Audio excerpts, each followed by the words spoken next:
Matthew Perry conspiracy theorists were wrong. Landlords are now accepting other ways to pay the rent. And uh-oh, Lego Batman's woke. Nearly 300 bonus videos with a new one every Tuesday when you support The Habit at patreon.com/doseofbuckley. There used to be a time when we knew practically nothing about the lives of celebrities, unless you read the National Enquirer. Reading? Gross. And that was mostly lies. Like, if it was still as popular as it used to be, you'd look over in the grocery store checkout and see, Miss Rachel seen punting a baby in the park? Picture of Miss Rachel, picture of a crying baby insert, she secretly hates children, in bold letters underneath. And your grandma would believe it.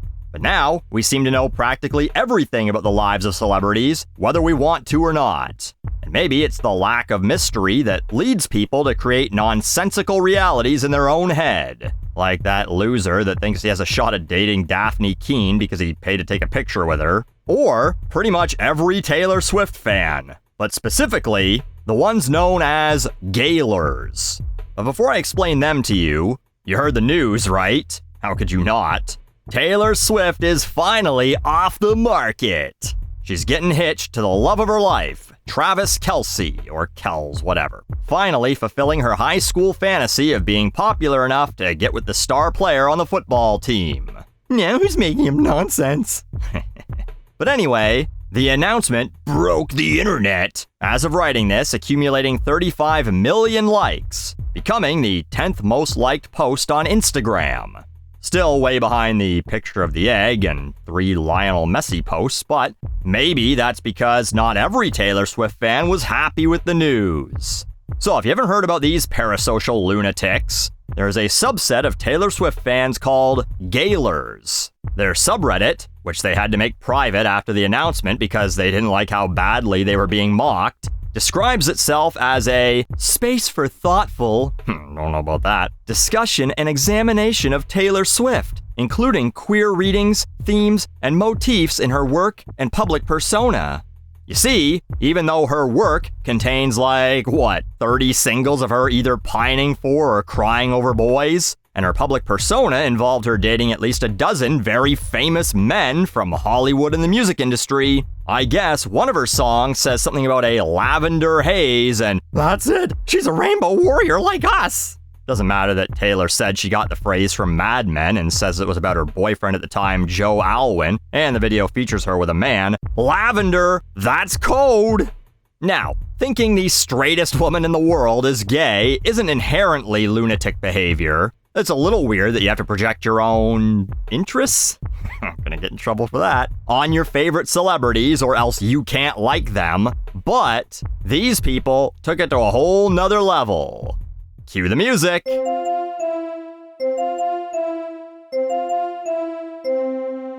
I'm genuinely scared watching how serious Taylor and Travis are becoming. Sometimes I wonder, what if they actually get married? What if she's really not queer at all? It feels like everything I believed about her could collapse overnight. If this is real and not some PR game, I honestly think I could end up in the hospital or worse. It feels like everything I made up in my own head might be delusions? Yeah, no shit. And threatening to harm yourself over it. This should be a wake-up call for someone like this, to go, maybe allowing the lives of a celebrity who doesn't know me to affect me this much is bad, and I should get the fuck off the internet. But I'm sure they'll now just move on to making their lives about some other celebrity. Fuck, a psychologist handing out cards at a Taylor Swift concert could make a mint. I mean, technically, she didn't say she was getting married, just that some gym teacher somewhere was marrying an English teacher. This is based on the jokey caption of Taylor's Instagram post. For all we know, she just wanted an excuse to wear the actual wedding ring she got from her actual wife. This is a thing they actually believe, that she has a secret wife. There's an insanely rambling article I came across from 2021, gotta be 20 pages long or more, outlining evidence that Taylor Swift and model Karlie Kloss dated. At a time when Karlie was married, and Taylor was dating men, by the way. We don't let facts get in the way of doing my own research, though. Not on the internet. Not to be dramatic, but my breathing has been at near panic attack levels for 2 hours. I know all the logical reasons why this is fine. I feel like these people saying the word logical is like a Satanist talking about Jesus. It's blasphemy towards actual logical human beings. Whether she's bi and really loves him or is doing performance art or whatever, but ugh, it's just knocked me on my ass a little today. If this is performance art, she's more committed than fucking David Blaine and Sacha Baron Cohen combined. She's been going to his football games for, 2 years now? Going on his podcast, none of which she needs to do. She's very famous with her own career. The Eras Tour destroyed every concert tour record ever. If I was a billionaire and I didn't actually like the person I was with, I sure as fuck wouldn't be sitting through 3.5 hours of watching them do shit every single weekend. Wait, is this real? Is this real? I don't know, I'm so confused. She's in black and white stripes, like she's in jail. This is a common one as well. In her engagement photo, she's wearing black and white stripes, like the Hamburglar, robble. Anyone else think her outfit is giving behind bars? Like the black and white stripes. I know the black and white prison uniforms aren't typically used these days, and they were horizontal stripes, but the vertical stripes are kind of giving jail/prison bars. Again, they think a woman worth over $1 billion who made more almost every night than her fiancé makes in a year is trapped, being forced into this marriage. I'm sorry, but her dress is giving prisoner. Boy in the stripped pajamas. If you've ever seen the boy in the striped pajamas, you know just how fucking insane that reference is. They think Taylor's gonna follow Travis into a gas chamber? Sorry if that's a spoiler, but you weren't gonna watch it anyway. But if you thought it couldn't get more insane, we have maybe the craziest comparison I've ever seen.